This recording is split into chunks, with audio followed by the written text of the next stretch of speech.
Sa iba pang ulat, dismayado si Pope Francis sa mga alagad ng simbahan na ginagawang negosyo ang mga parokya. May dalawang bagay ani Pope Francis ang hindi mapapatawad sa gawain ng ilang mga pari at laigo ng simbahan. Kung ano, alamin natin sa report ni Edwin Eusebio.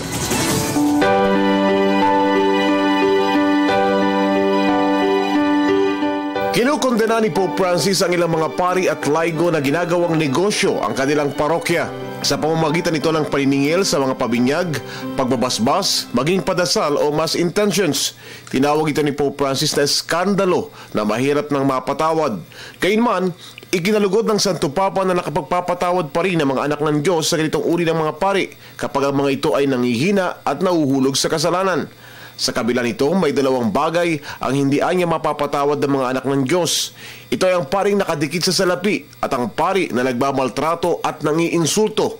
Ito anya ay hindi mapapatawad. Ito ay skandalo ayon sa Santo Papa. Isinentro ni Pope Francis ang kanyang sermon sa aklat ni San Lucas kung saan itinaob niya mga mesa at paninda ng mga taong ginagawang pamilihan ng templo habang isinisigaw na ang simbahan ay para sa pananalangin at hindi sa pagnenegosyo.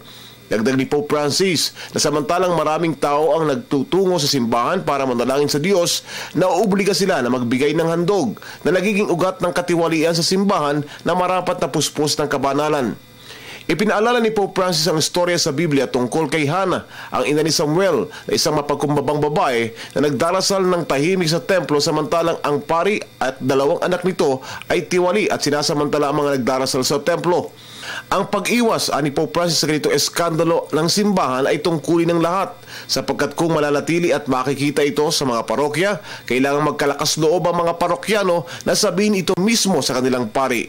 Idiniin ng Santo Papa na eskandaloso kapag ang simbahan na tahanan ng Diyos ay maging lunan ng negosyo na tila ba isang kasal ay umuupa lamang ng simbahan para idaos ang matrimonyo.